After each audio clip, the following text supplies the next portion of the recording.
Boa noite, pessoal. Sejam muito bem-vindos a mais uma live com o gestor. Hoje tenho o prazer aqui de receber o pessoal da Sequoia Properties, Fábio Doeta, Joaquim Azevedo. Quero explicar um pouquinho para nós sobre essa tese do fundo SEQR11, se apresentarem um pouco, apresentar quem é o Sequoia. Então, sejam todos muito bem-vindos à live de hoje. Vamos ter algumas perguntas já programadas, mas vocês já podem deixar a pergunta de vocês no chat. Na medida que nós formos encaixando aqui nos temas, nós vamos fazendo as perguntas e não deixe já de compartilhar para que mais pessoas depois assistam a nossa live.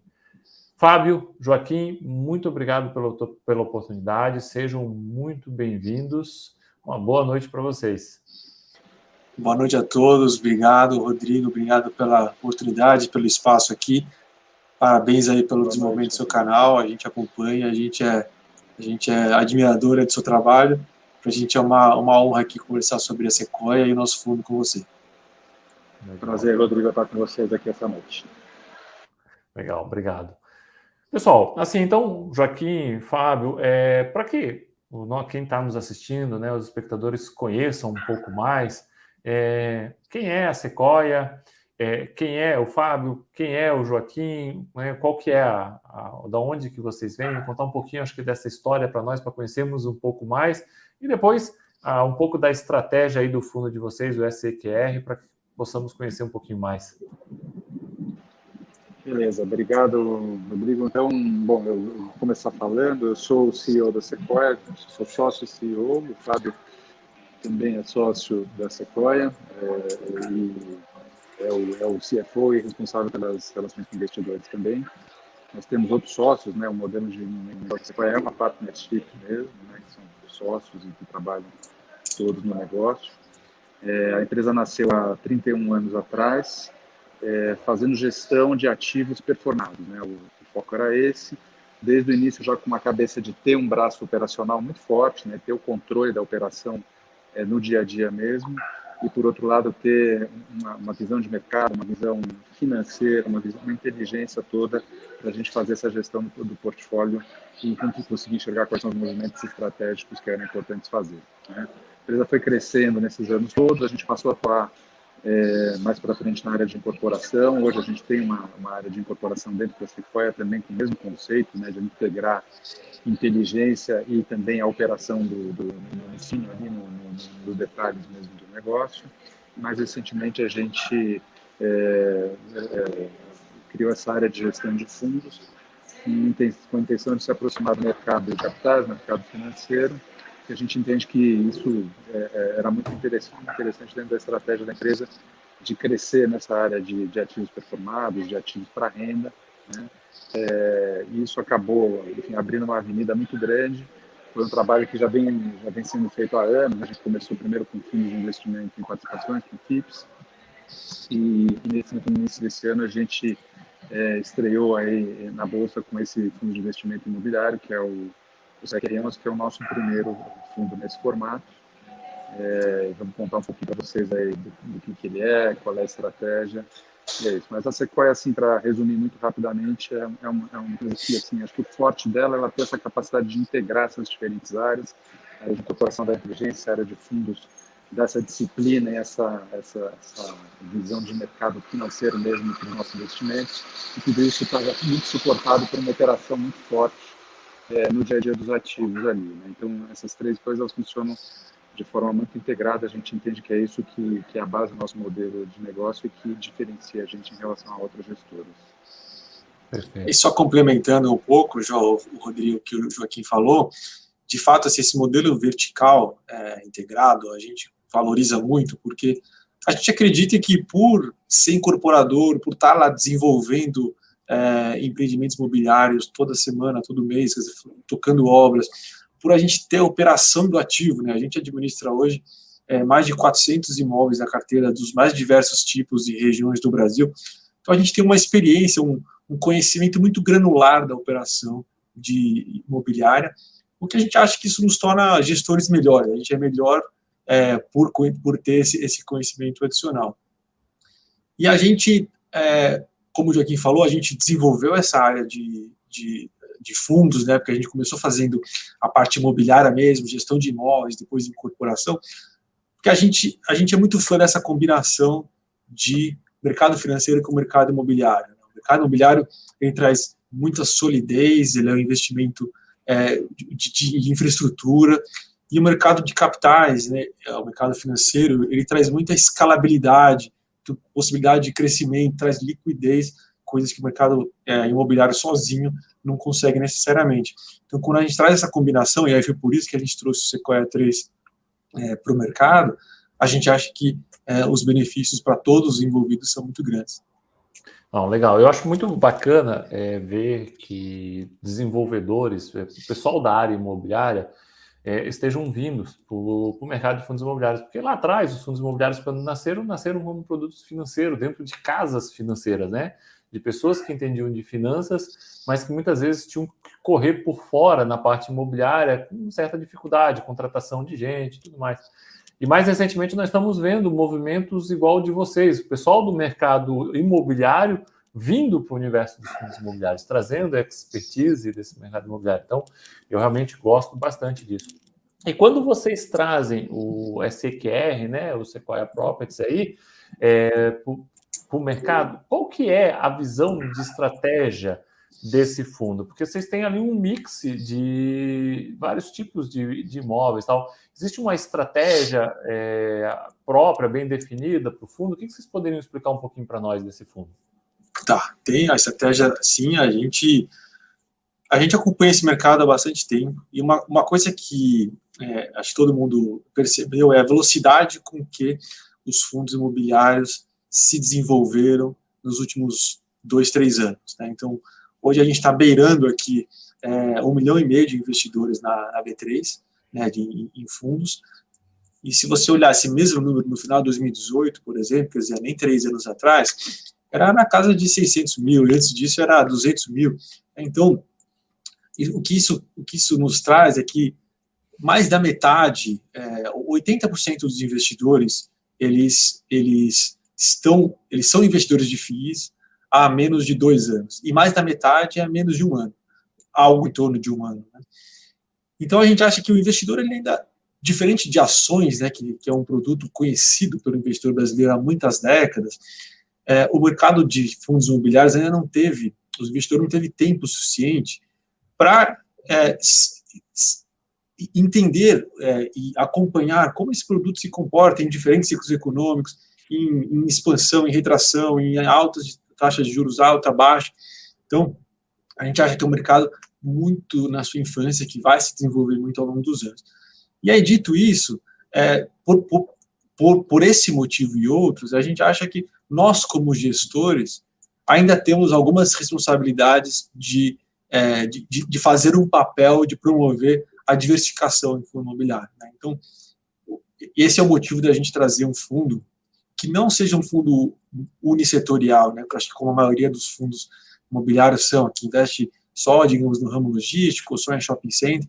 Então, a gente procurou já trazer um serviço adicional ao investidor, quer dizer, que já traga uma diversificação intrínseca no portfólio do nosso fundo, para que o investidor já tenha essa exposição diversificada quando investe no Sequoia. Eu acho que dificilmente alguém discorda que diversificação é uma coisa positiva para portfólios financeiros de qualquer pessoa. Né? Acho que a grande maioria das pessoas sabe que diversificar é aquela máxima que a nossa avó dizia, não coloque todos os seus ovos numa mesma cesta. Né? E a diferença é que quando o gestor não faz, ele transfere essa responsabilidade para o investidor. Então, fala, olha, aqui nesse fundo você vai estar exposto exclusivamente a shopping center, a logística, etc. Então, se você quer ter essa diversificação, faça por si só. A gente acredita, até por essa maturidade em desenvolvimento no mercado imobiliário, que a gente, como gestor, tem um pouco de papel em contribuir para essa diversificação. E aí, dito isso, qual que é a nossa estratégia? Né? Eu coloquei esse contexto aqui, mas a nossa estratégia é investir em 3 segmentos, né? Porque ser diversificado não quer dizer que a gente investe em qualquer coisa. Né? A gente selecionou ali por 2 motivos, por conhecimento interno nosso, experiência da Sequoia, e 2, para a gente achar que são setores atrativos, com bastante oportunidade, tanto de investimento, como de desenvolvimento e crescimento. E esses setores são basicamente 3 macro setores, né? Que é logístico industrial, né, lajes ou edifícios comerciais, e pontos de varejo fora de shopping center, né, o que é comumente chamado de renda urbana. Então, a gente foca em trazer imóveis de alta qualidade, né, que encaixem na nossa estratégia. Nossa estratégia, obviamente, o critério de seleção de ativo, ele tem mais filtros do que esse, mas a gente foca exclusivamente nesses 3 macro segmentos, né? Quer dizer que a gente não investimos em hotéis, não investimos em shopping center, etc. Tem uma série residencial, tem várias classes de ativo que não entram no nosso radar, não entram no mandato desse fundo. E dentro dessa é importante estratégia... só complementar ali, desculpa, Rodrigo. São tipos de ativos imobiliários que a gente conhece muito bem, conhece a fundo, né? O Fábio mencionou antes que a gente tem uma carteira 400 imóveis que a gente faz a gestão, e dentro dessa carteira a gente tem imóveis desse tipo, assim. Então, para a gente é muito importante conhecer a fundo os ativos, os mercados, os segmentos onde a gente está atuando, e por isso que também a gente selecionou esses também. Legal. E aí, dentro dessa estratégia de diversificação que vocês explicaram, vai entrar o que eu tenho hoje dentro do modelo do fundo, que vocês têm hoje uma diversificação, por exemplo, por contratos. Eu tenho contratos atípicos e contratos típicos. Ou seja, o próprio fundo vai buscar sempre ter uma diversificação interna para que o investidor, ao comprar o fundo de vocês, ele já tenha uma diversificação que ele teria que fazer com vários fundos. Essa é mais ou menos a estratégia que nós podemos esperar do fundo daqui em diante? Isso. Então, a gente quer sempre contribuir para o aumento da diversificação. O que não quer dizer que essa é uma busca eterna. A gente nunca vai estar satisfeito, porque sempre você pode melhorar alguma coisa, sempre você pode reduzir algum risco sem mexer no retorno, ou seja, melhorando essa relação risco-retorno no longo prazo. Então, a nossa meta é sempre olhar muitos anos para frente e falar, olha, o retorno médio esperado nos próximos anos, aconteça o que acontecer, coisas que a gente não consegue nem prever, ele é mais alto ou menos alto do que ele poderia ser.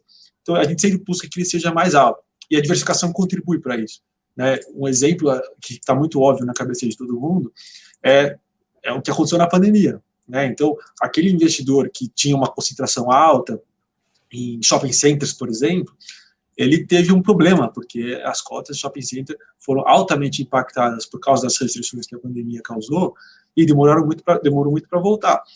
Por outro lado, aquele investidor que tinha uma concentração maior em logística, recuperou muito mais rápido, porque as pessoas adotaram e-commerce de uma velocidade maior.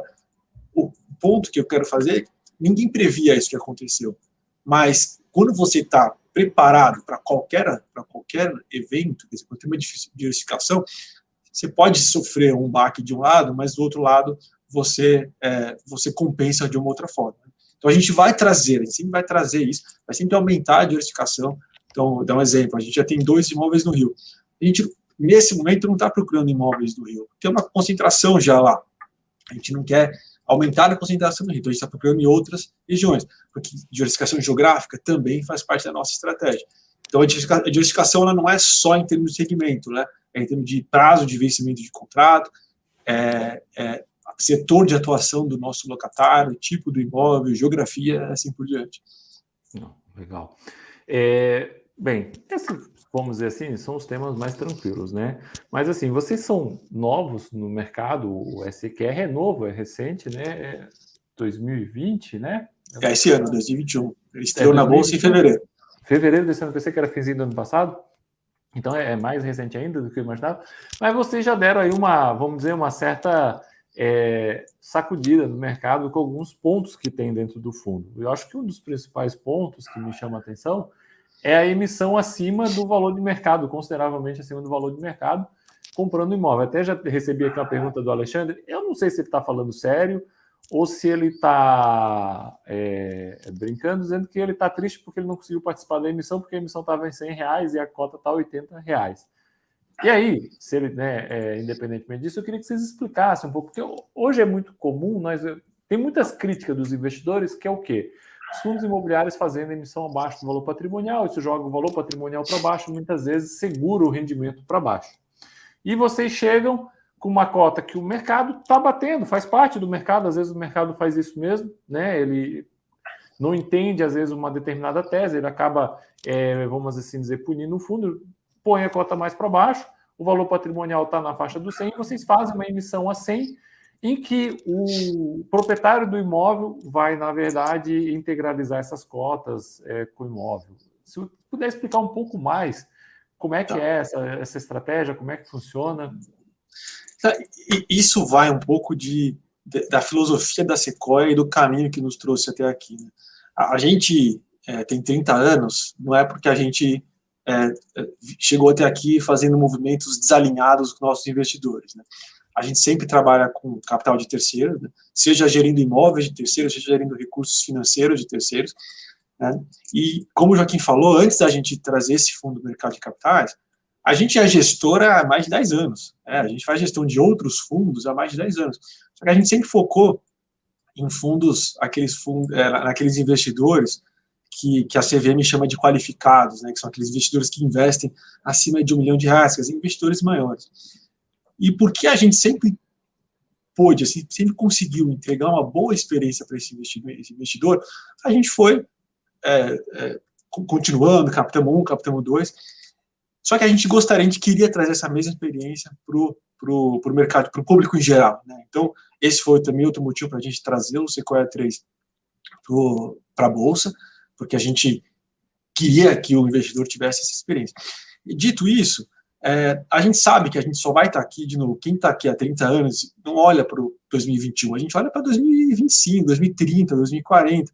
Então, a gente sabe que a gente só vai ter esse sucesso, só vai ter esse sucesso no longo prazo se a gente continuar sucessivamente entregando boas experiências para os nossos investidores. A gente não pode fazer movimentos que sejam desalinhados com o interesse dele. E aí, essa operação, ela vai muito em linha com relação a isso, porque acho que esse é um dos pontos que a gente, óbvio, a gente escuta, a gente está atento, investidores nos procuram e falam disso, ó, qual é a posição de vocês com relação à emissão com valor significativamente abaixo do patrimonial. E a nossa posição é sempre a mesma, a gente vai fazer movimentos que sejam bons para o cotista. Né? Então, a gente tem que estar com o nosso interesse alinhado com o cotista. E, nesse caso, a gente conseguiu fazer uma operação que é um tremendo negócio para o cotista, porque, como você falou, a gente está emitindo cotas com valor significativamente acima do valor de mercado. Né? Então, enquanto hoje a cota está em torno de R$80, alguma coisa assim, a gente fez uma emissão a R$100, quer dizer, isso é raríssimo, talvez inédito de se encontrar no mercado, e a gente fez uma aquisição pagando com cotas, né? Ou seja, a gente não precisou fazer uma captação, a gente não dependeu de captação, a operação já estava de pé, a emissão já estava de pé antes mesmo logo que a gente divulgou. E o principal dessa operação não é nem que a gente fez a um valor de mercado acima, que aí que eu acho que está o grande alinhamento com o investidor, é que ao fazer essa operação a gente aumenta o dividendo por cota dos investidores. Então, esse eu acho que é o grande, acho que muitas pessoas usam como parâmetro o valor patrimonial, fazer abaixo ou acima do valor patrimonial. Essa é uma referência teórica, porque o valor patrimonial é um número teórico, né? Baseado em laudos de avaliação, é uma boa referência, mas é uma referência teórica. Só que o grande medidor, se essa operação ela melhora ou piora a situação do investidor, e aí a gente em finanças chama se é accretive ou dilutive, né? Se ela melhora ou piora a situação do investidor, se aumenta o dividendo por cota dele se ele não fizer nada. Então você está lá, você não quer exercer direito de preferência, a gente não quer que ninguém se sinta obrigado a exercer direito de preferência. Nesse caso especificamente, a gente, uma vez concluída essa operação, vai aumentar o dividendo por cota do nosso cotista. Inclusive, na distribuição que a gente fez agora no mês de agosto, né, que vai ser paga amanhã, já tem um aumento de 3%, reflexo dessa operação que a gente fez. Ou seja, aquele cotista que está acostumado, talvez, em outras ofertas, que o dividendo por cota dele seja diluído quando novas emissões ocorram, quer dizer, ele sai lá de 60 para 59, etc, etc. No nosso caso aqui, ele está aumentando. Né? E esse é uma prática que a gente vai procurar sempre cumprir, quer dizer, sempre ter o interesse do nosso investidor à frente de qualquer outra coisa para o crescimento do fundo. Excelente. E excelente a sua fala, Fábio, porque eu tenho insistido muito nisso, porque até se criou um mantra no mercado que emissão abaixo do valor patrimonial é quase que um crime, assim, e é exatamente o que você falou. Não é bem assim, tem que ver operação por operação. Claro que vocês trouxeram uma operação totalmente inovadora para o mercado, que é realmente muito acima do valor de mercado, é um imóvel que já estava dentro do fundo, então realmente foi um negócio bastante inovador. E é muito legal a sua explicação. Agora, deixa eu te fazer duas perguntas. Uma é o João Honório aqui que perguntou, que ele diz o seguinte, que a operação é espetacular, mas ele pergunta por que o vendedor aceita vender nessas condições, porque tecnicamente ele está vendendo o imóvel dele, recebendo cotas a R$100, né? Mas se ele for vender no mercado, ele vai ter que vender a 80. Então é como se ele tivesse quase que vendendo a 20% abaixo daquele valor. Eu não sei se você pode abrir um pouco disso, né? Porque eu sei que também tem as confidencialidades, mas o que leva um vendedor a fazer uma operação dessa? Tá, eu não posso, obviamente, falar por ele. O que eu posso é demonstrar a minha visão do racional de alguém fazendo uma operação dessa ponta vendedora. Imagina o seguinte, ele está saindo de um imóvel e indo para um fundo, então ele está aumentando a diversificação dele, melhorando o risco-retorno. Ele está saindo de um imóvel que ele tem uma liquidez baixa, quer dizer, ele precisa fazer um procedimento para vender, tal, tem todo um trabalho, custos envolvidos, migrando para um fundo onde ele tem uma liquidez. E mais, é um investidor que conhece o nosso fundo, conhece a gestora, é um fundo, né, que é o vendedor, ele é um fundo. E eles conhecem a gestora, conhecem o portfólio, gostam do nosso fundo. Para ele montar uma posição de 12 milhões e meio de reais, que é a posição que ele está montando no nosso fundo, dada a liquidez que o fundo tem, que hoje está em torno de 300 mil reais por dia, ele, além de demorar muito tempo, ele provavelmente faria isso levando o preço da cota para cima, possivelmente até acima dos 100 reais, que é onde a operação foi concluída. Então, eu enxergo que do lado dele, de novo, ele pode ter todas as motivações dele, eu estou dizendo do racional, econômico e financeiro que a gente enxerga do lado dele. Tem muitos benefícios também, porque ele melhora a posição dele versus a que ele está hoje. Perfeito. Eu ia fazer a segunda pergunta, eu até vou fazer, porque eu ia fazer, mas tu já meio que respondeu, porque quando nós vemos esse movimento de um vendedor do imóvel ficar como cotista do fundo, sempre nos vem a preocupação que impactou recentemente o mercado, que é a Lei 9779. Só que já falou que o vendedor é um fundo, então não teria, me parece que não teria o menor risco desse nível de enquadramento da 9779, porque ele é só um investidor do imóvel como um outro qualquer, né? Isso. É um fundo, e para eliminar ainda qualquer traço de potencial suspeita de conflito de interesse, esse imóvel já estava no nosso fundo. Sim, não. Então, ele foi adquirido, o preço de aquisição dele foi baseado num laudo, e esse laudo é o laudo que é usado para marcar o fundo desde dezembro do ano passado, desde antes do fundo ser público. Então, todos os laudos que a gente utilizou para fazer essa aquisição estão no fundo há muito tempo. Perfeito. E vocês porque vocês são, antes de gestão de fundo imobiliário, você explicou que vocês fazem gestão de imóveis, né? Nós podemos ver uma vertente de crescimento do fundo indo em direção à aquisição de alguns desses imóveis que hoje vocês já fazem gestão, buscando mais ou menos essa linha do que está acontecendo com o Magna ou não? Essa é a questão de integralizar imóvel, foi uma situação muito excepcional, porque isso é um movimento que nós vemos muito pouco ainda no nosso mercado, né? A utilização de imóveis, a integralização de cotas com imóveis, né? Pode falar, Juca. Vou falar, depois o Fábio complementa ali, mas a gente tem hoje, assim, o fato da gente ter essa operação integrada permite a gente ter uma área, uma estrutura para originar novos negócios muito robusta, né? Então, hoje a gente tem um pipeline bastante robusto aí de novas aquisições que a gente está estudando, e muitas delas estão, inclusive, fora de mercado. Por quê? Porque a gente tem acesso direto a conversas com investidores, outros incorporadores, teve um dos ativos que está no fundo que, enfim, resultou de um relacionamento direto que a gente tem com uma incorporadora que está no mercado, com quem a gente tem outros negócios ali. Então, assim, hoje a gente tem realmente essa capacidade de originar, o que está impedindo a gente de fazer novas aquisições. No momento, essa questão do preço da cota, a gente teria que emitir a um preço que não faz sentido para o fundo, para os cotistas atuais. Assim, mas a gente realmente tem um pipeline muito grande que pode, eventualmente, envolver esses imóveis que estão em outras carteiras, desde que seja uma coisa que faça sentido para os dois lados. Quer dizer, não vai sair negócio para começo de conversa, simplesmente não for uma coisa que seja vantajosa para os dois. Então, a gente não vê nenhum conflito nesse sentido. E a gente não quer se colocar em situações nem de conflito, nem de potencial conflito. Então, quando a gente, para fazer uma operação como essa, não é impossível, a gente poderia até teoricamente fazer, porque existem formas, mas a gente tem que fazer passos muito cuidadosos para que não haja conflito, ou mesmo não havendo conflito, que não pareça que há conflito, porque você tem que fazer, não só fazer certinho, mas parecer que fez tudo certinho, para ninguém ter suspeita de que a gente fez alguma coisa que a gente estava conflitado ao executar.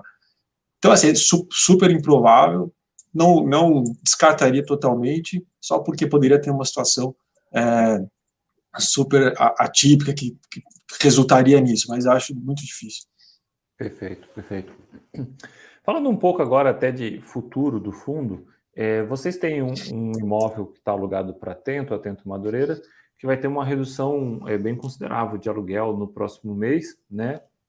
Quase pela metade, mas que ele é consideravelmente compensado com a possível entrada do aluguel de um outro imóvel, Atento Penha. Nós até estávamos conversando antes, vocês falaram que estava no relatório gerencial antes, tem ali a tabelinha explicando. E esse Atento Penha, hoje ele não gera aluguel. E eu tenho batido muito num tema, Fábio, Joaquim, com meus ouvintes, da questão da alavancagem. O pessoal, investidor de fundo imobiliário, ele não entende muito bem de alavancagem, não conhece muito bem de alavancagem.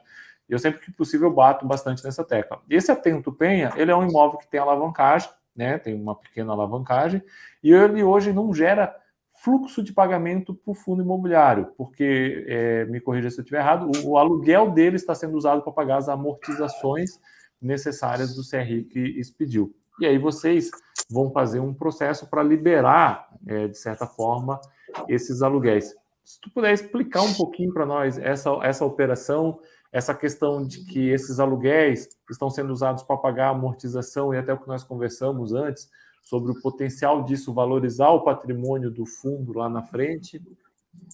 Tá bom.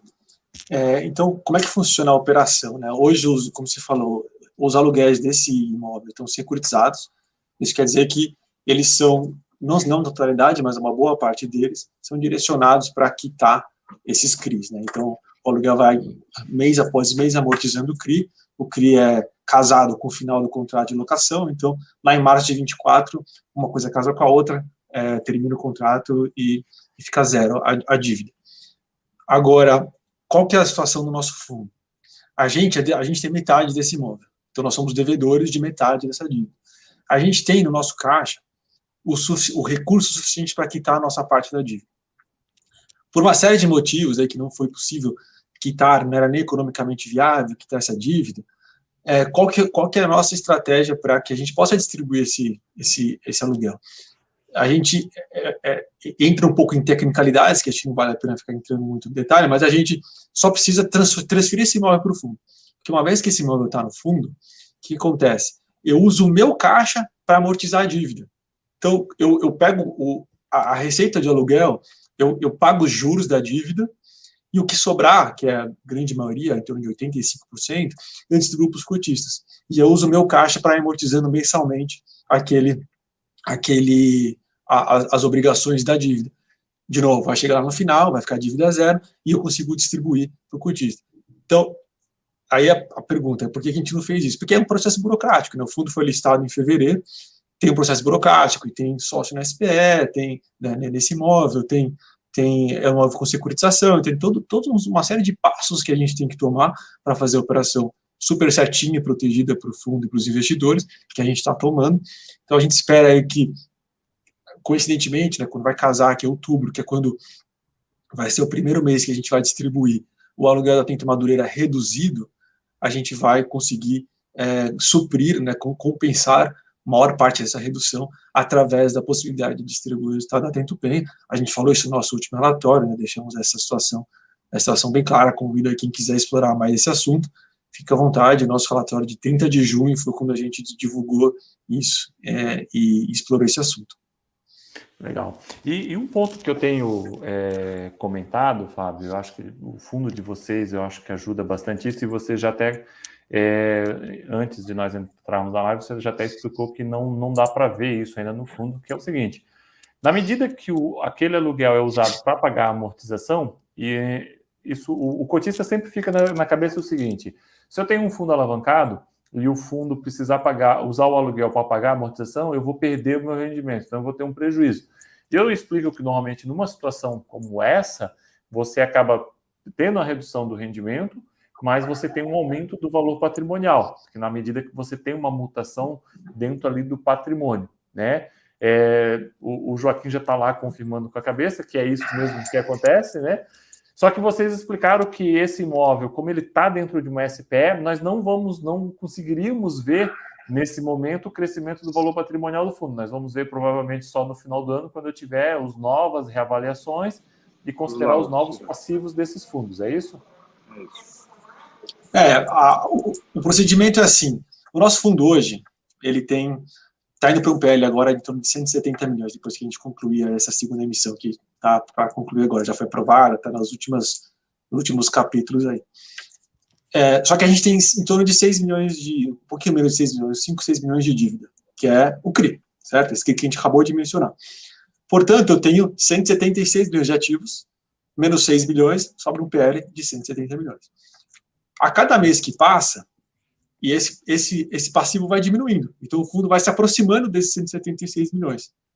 Então, o cotista, de fato, o que você falou é verdade. O cotista ele pode não receber aquele fluxo de aluguel, mas ele está recebendo aquele valor porque, quando ele compra cotas do fundo, o patrimônio dele vai subindo de pouquinho em pouquinho todo mês. Ele não está recebendo, então, não é a mesma coisa que você receber, mas isso não quer dizer que o patrimônio dele não está aumentando. Está porque está amortizando uma dívida. Então, esse é o primeiro ponto da sua pergunta. Aí o segundo ponto é por que isso não aparece na cota todo mês, né? Porque a cada mês que passa, recebo um aluguel da Atento, esse aluguel amortiza o CRI, eu devo um pouco menos. Porque esse imóvel, como eu falei lá atrás, ele ainda está numa SPE, né? E pelas regras da CVM, a gente não pode ficar marcando tudo que acontece na SPE no fundo todo mês. A gente tem que fazer isso uma vez por ano, que coincide com o ano fiscal do fundo, que no nosso caso é 31 de dezembro. Então, a cada final de ano, a gente contrata um avaliador externo, esse avaliador olha o balanço dessa SPE e fala, olha, você deve 3 milhões a menos que devia no ano passado. Aí ele registra isso no laudo, marca no fundo e o reflexo acontece no PL. Essa é a dinâmica quando tem uma alavancagem numa SPE e não só no fundo. Perfeito, legal.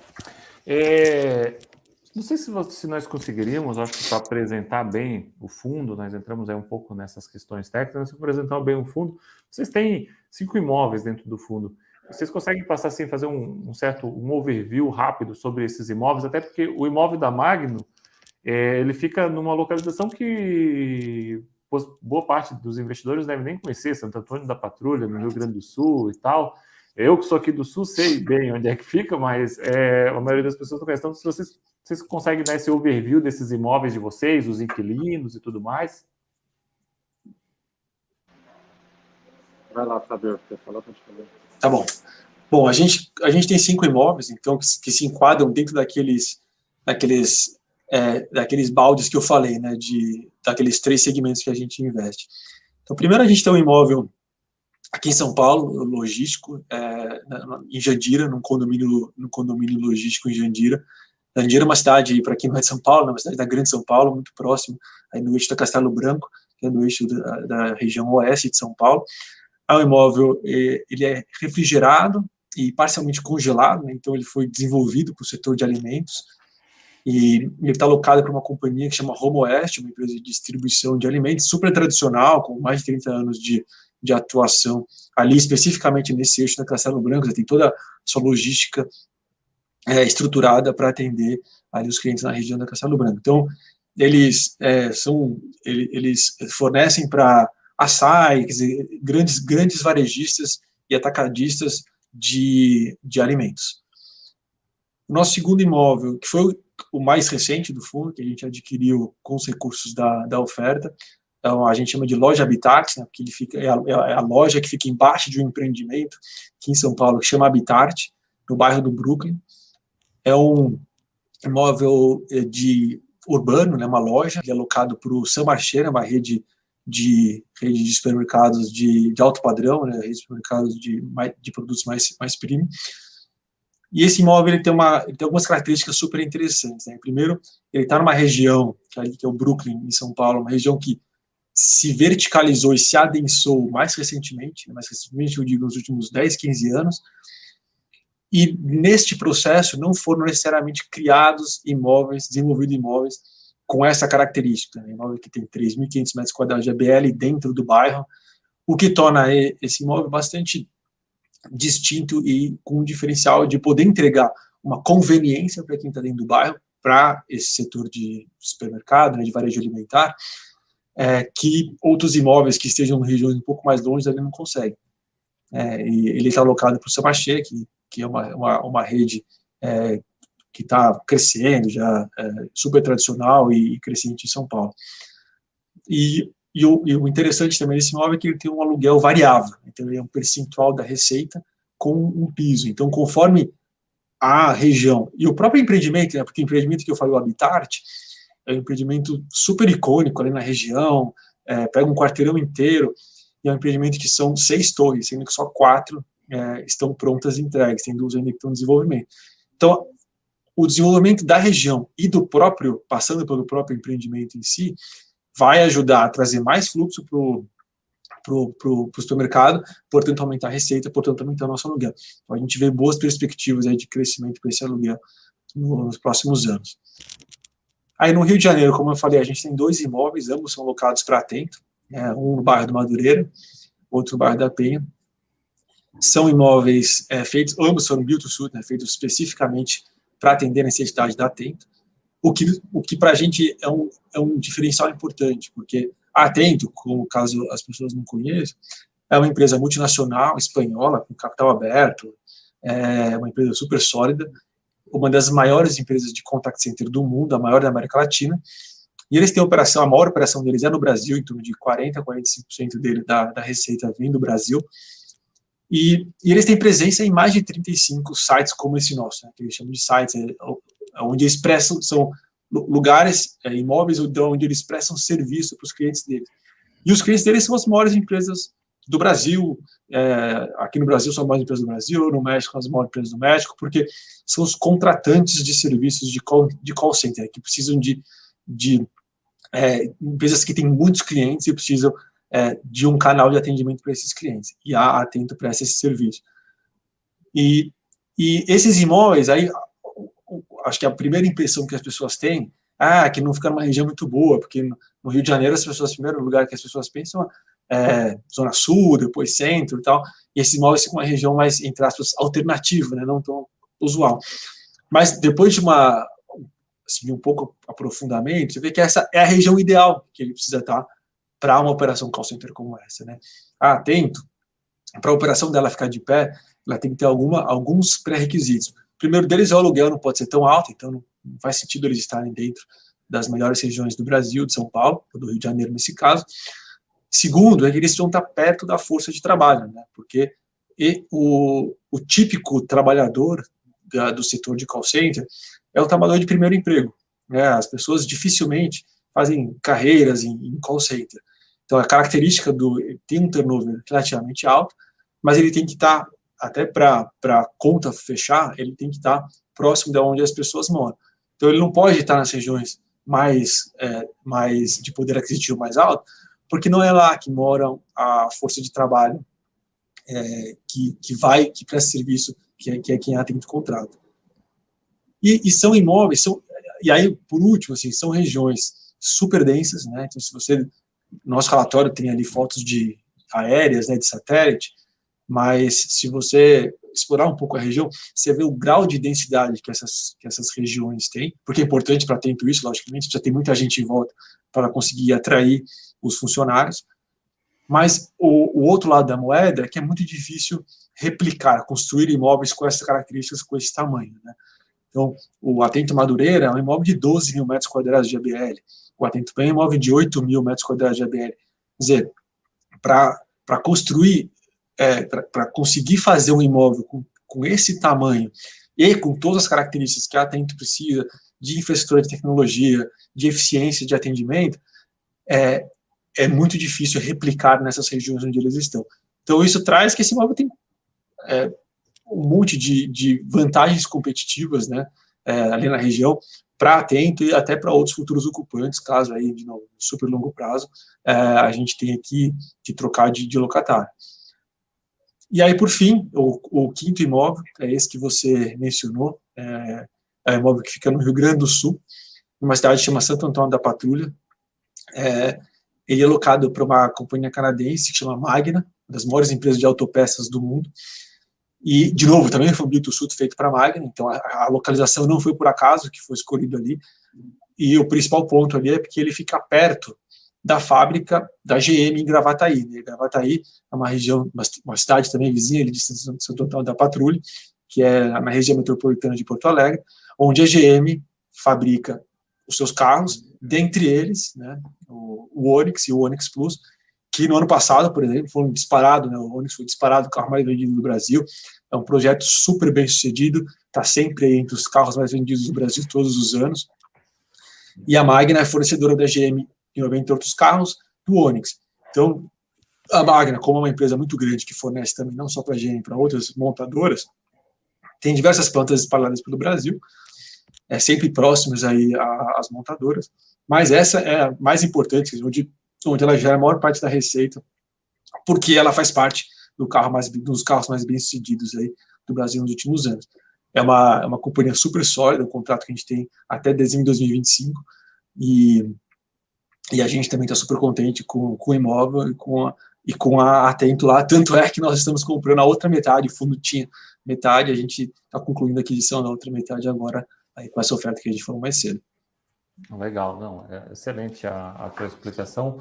E aí, Fábio, sempre que o investidor ele olha para esse tipo de imóvel, né, principalmente o caso da Magna e da Atento que você citou, que são, vamos dizer, regiões que às vezes o investidor diz, nossa, isso aqui é como você chamou, né, um pouco às vezes alternativo. E na verdade, o imóvel sempre vai ter demanda por algum tipo de inquilino, mas ele sempre fica com a preocupação de haver uma dependência muito grande daquele inquilino. Então, por exemplo, a Magna, ela é uma fornecedora de peças da GM e tudo mais. Recentemente, nós vimos aí a Ford fechando as portas, né? Uhum. Esperamos que isso não aconteça, evidentemente, com a GM, mas como vocês veem essa interdependência em casos como, principalmente, da Magna e da Atento, que são imóveis que, vamos lá, não seria uma laje na Faria Lima, que você vagou, eu vou botar outro inquilino lá, ainda com a dificuldade que eu vou ter, mas eu vou conseguir achar. Como é que se explica um pouco, às vezes, isso para o investidor, essa questão da dependência ou não dependência dos inquilinos? Na verdade, a gente olha pelo outro lado da moeda, porque a laje da Faria Lima é um excelente exemplo. A laje da Faria Lima tem valor porque várias pessoas podem querer ela, mas para nenhum dos inquilinos da Faria Lima que vão ocupar aquela laje, para nenhum deles aquele imóvel é estratégico. O que é exatamente o que acontece nos nossos casos. Então, se por um lado não é tão óbvio identificar a vocação de um imóvel para quem não está todo dia trabalhando com isso, igual nós, para a gente, quando a gente estuda a aquisição de imóveis, quando a gente analisa os imóveis que estão na nossa carteira, um dos pontos que a gente mais valoriza é esse imóvel é estratégico para o nosso locatário, ele precisa do imóvel para gerar a receita dele, para executar a operação dele, porque o ocupante dessa laje da Faria Lima provavelmente é um banco, uma instituição financeira, um escritório de advocacia, que ele pode prestar o mesmo serviço no andar de cima, no andar de baixo, no prédio do lado, 2 ruas para trás, assim por diante. Aquele imóvel não é estratégia para a operação dele. Então, ele pode sair por conveniência, por preço, etc., por qualquer motivo que seja. No nosso caso, e isso é uma constante em todos os nossos imóveis, os imóveis têm uma operação estratégica por si próprio, uma importância estratégica por si própria para os nossos locatários. Então, a Magna precisa daquele imóvel para produzir os carros que ela fornece para a GM. A Atento precisa daqueles sites para prestar o serviço, para entregar para os bancos, para as empresas de telefonia. Sem aqueles sites, ela não consegue. A infraestrutura que tem ali e a inconveniência para os funcionários que ela tem, ela não consegue replicar em outro imóvel tão facilmente. O Saint-Marché precisa daquela lojinha ali para poder vender produtos para os seus clientes. Então, isso para a gente, o que isso no final do dia resulta? Resulta em, no longo prazo, ter menos vacância. Porque a gente sabe que, enquanto que alguém pode mudar de escritório muito rapidamente, quando tem uma pandemia, devolve uma sala aqui por diante, os nossos locatários nem pensaram nisso, nem passou pela cabeça, porque a gente sabe que para eles é importante que estejam presentes naquele imóvel para entregar o serviço deles, para gerar receita do negócio deles. Né? Então, isso para a gente é mais importante do que é o lado positivo da moeda desse ponto que você falou. Não, legal. A tua explicação é muito bacana, porque é uma preocupação do investidor e eu acho que ajuda a ver os dois lados da moeda. O investidor, às vezes, ele só vê um lado, né? Que é a preocupação de que se o inquilino sair, vocês estão dando essa explicação, de que é o outro lado de, olha, é estratégico para o inquilino. Pode falar, Joaquim. Essa estratégia do fundo, a estratégia do nosso fundo, ela não passa necessariamente pela aquisição só de imóveis premium, assim, que estão nas melhores localizações e que muitas vezes tem um custo de aquisição muito elevado. A gente entende que muitas vezes a melhor combinação de risco-retorno está um pouquinho para cima nesse espectro, assim, né? Quer dizer, você está você pega uma laje na Faria Lima, para usar o teu exemplo ali, o custo de aquisição altíssimo, muitas vezes o aluguel ele vai apresentar um retorno que não é um retorno que seja tão interessante quanto um outro imóvel que não está numa localização tão boa, que tem um custo de aquisição, um custo do imóvel, do ativo que é menor. Né? No outro extremo lá, você tem coisas que você tem que correr muito risco, talvez, ali numa localização que não é tão óbvia, que tem um risco de desocupação, um risco de começar alguma coisa, um movimento mais especulativo que também não está dentro da estratégia do fundo, mas a gente acha que no meio desse caminho ali tem espaço para você ter essa combinação que a gente entende que é a melhor combinação do ponto de vista de retorno versus risco no fundo. Perfeito. Acho que aproveitar um pouco o tema, que eu acho que é um ponto interessante. O que vocês falam, acho que vai muito de encontro com o que o professor João da Rocha Lima Júnior sempre fala, né? Que o imóvel, o melhor retorno possível, o melhor imóvel possível, não é o imóvel bonitinho que fica na Faria Lima, é o imóvel em que o valor que eu vou investir vai me gerar o melhor retorno possível, com uma segurança de longo prazo. Né? E aí, vocês dando toda essa explicação, sabe algo que me lembrou aqui, que me fez recordar? A live é para falar do fundo de vocês, mas eu não posso deixar de comentar isso. O primeiro fundo imobiliário que eu comprei foi em 2009, Europar, Euro 11. Naquela época eu quase não tinha fundo imobiliário, eu tinha muito poucos. E desde que eu comprei Europar, hoje não tem mais, mas na época se falava muito do seguinte: esse fundo tem um grande problema, porque ele tem um imóvel que é uma torre de elevador. E essa torre de elevador só serve para um determinado inquilino. Se aquele inquilino decidir sair, você não tem o que fazer com aquele imóvel. E eu acabava sempre tendo uma visão exatamente muito semelhante ao que vocês falaram. Não, tudo bem, você tem esse lado.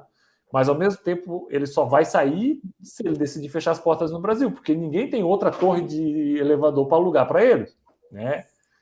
Então, eu acho que, realmente, esses dois lados da moeda, eu acho que é bastante interessante. E aí, evidentemente, você tendo aí um retorno adequado, né, parece bem razoável, mas é bacana explicar. Uma última perguntinha para nós fecharmos aqui, que é uma pergunta que veio da Amanda Todeiro, acho que é Todeiro, que eu acho que ajuda um pouco a explicar. Nós já falamos um pouco sobre esse tema, mas até acho que ajuda a explicar a estratégia do fundo. Ela pergunta o seguinte: qual foi a vantagem de fazer uma alavancagem com uma SPE? Né, vocês fizeram aquela alavancagem com uma SPE. Não, na verdade a gente não fez alavancagem, né?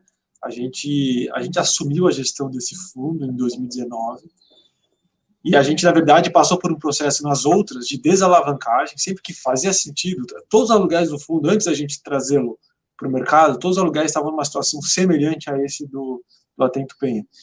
E a gente passou por um processo de desalavancagem nos outros. Neste, não, de novo, como eu falei, não fazia sentido econômico ali, e societário, etc. Então, a gente manteve a situação como está hoje. Lógico que era muito mais fácil se tivesse quitado, pego esse dinheiro até no nosso caixa, quitado o CRI, etc. Mas ali por motivos que não, por razões que não foram possíveis implementar, a gente está fazendo desse outro jeito, que no final das contas chega no mesmo resultado, né? Então a gente não, no final das contas, para o cotista, a distribuição vai ser a mesma. É um fundo de desenvolvimento, né? Acho que é importante dizer que esse fundo não foi criado originalmente como um fundo de desenvolvimento. Esses imóveis todos foram desenvolvidos como build-to-suits, né? Os imóveis que compõem o fundo inicialmente. E, portanto, daí essa estrutura de SPE e tudo mais. Assim. Depois, quando a gente foi converter o fundo em FII, a gente foi aos poucos desmontando essa estrutura. Como eu conheci um pouco a resposta, eu fiz questão de fazer até a pergunta, porque eu acho que ajuda vocês a explicarem que não foi o fundo que fez a alavancagem, né? Era uma alavancagem que já existia. Isso. E vocês conseguiram explicar essa linha de que vocês fizeram uma série de desalavancagem. Nesse caso, não foi viável economicamente, e aí, evidentemente, ficou mantido ali. Acho que é bacana. Fábio, Joaquim, acho que a live tá incrível. Acho que vocês conseguiram dar assim um overview bem legal do fundo. Para quem não conhece, acho que vale a pena conhecer. O relatório gerencial de vocês é bem bacana, é bem detalhado. Realmente esse relatório de junho ele veio até com mais detalhes agora, esse detalhe enriquecedor que veio da Penha. Tá? Então, quero agradecer de vocês demais aí vocês poderem ter vindo aqui e falado, explicado um pouco do fundo imobiliário. E fica aí aberto esse final para vocês que quiserem falar mais alguma coisa, dar um recado final, se despedirem do público. Tá legal. Bom, eu começo aqui, depois eu te passo. Não, primeiro, obrigado. Foi um prazer enorme discutir, explicar um pouco da Sequoia, do nosso fundo, para você e para todo mundo que nos ouve até agora. Acho que quem aguentou até aqui, quer dizer que se interessa muito por esse tema, né? Porque já são quase 8h30 da noite. Então, obrigado a todos que estão até aqui com a gente. A gente acha a Sequoia, isso que a gente mencionou lá atrás, né, a questão da nossa oferta e tal, acho que sempre o investidor vai poder esperar isso da gente, quer dizer, por movimentos que levem em consideração o interesse dele antes de qualquer outra coisa. Inclusive, a gente vai continuar buscando fazer inovações no fundo, no mercado de FIIs. Até recentemente, acho que a gente não mencionou, mas a gente passou, desde o mês passado, já vai ser o segundo mês agora, a gente está fazendo calls de resultado, da mesma forma que as empresas de capital aberto estão acostumadas a fazer calls trimestrais de resultado, para apresentar o resultado para os investidores e se conectar com eles. Esse não é uma prática comum na indústria de FIIs. A gente começou a implementar, então a gente já fez no mês passado, vai fazer uma segunda, inclusive vai ser amanhã, quem quiser, vai ser no nosso canal no YouTube, canal da Sequoia Properties no YouTube, todo mundo está convidado a participar. A gente acha que esse aumento de transparência, aumento de governança, apesar de a indústria de FIIs já ser uma indústria que tenha bastante informação, né, todos os gestores divulgam relatórios super detalhados dos seus imóveis, a gente acha que essa proximidade com o investidor é algo que não necessariamente acontece, então a gente está promovendo isso justamente para seguir nessa linha. E a convite do mundo a conhecer o nosso fundo, conhecer o Sequoia 3, Renda Imobiliária, o SEC R11, né, o nosso site tem bastante informação dos imóveis e também a gente está à disposição no canal de RI para atender qualquer dúvida que tiver. De novo, obrigado, foi um prazer conversar com todo mundo. Isso aí, obrigado, Rodrigo. Enfim, acho que o Fábio falou tudo, para a gente é super importante, faz parte da nossa filosofia, essa transparência, dar conta de tudo que a gente está fazendo. Então, para a gente é muito importante ter espaço como o teu aberto aí para a gente falar. A gente tem canal no YouTube, estamos nas redes sociais aí, constantemente informando todos os passos que a gente está dando com o fundo. Estamos inovando, na verdade, nesse sentido, em relação a todo o mercado, com esses calls de resultado que a gente tem feito. E, enfim, estamos à disposição, temos um canal de RI que está totalmente à disposição aí de todos os espectadores aí, enfim, estamos bem à disposição. Para a gente é muito importante ter essa relação próxima aí com os investidores. Muito obrigado. Legal, eu que agradeço. Obrigado a todos que ainda estão nos assistindo. Uma boa noite e até a próxima semana no nossa próxima live com o gestor. Forte abraço. Obrigado, tchau, tchau.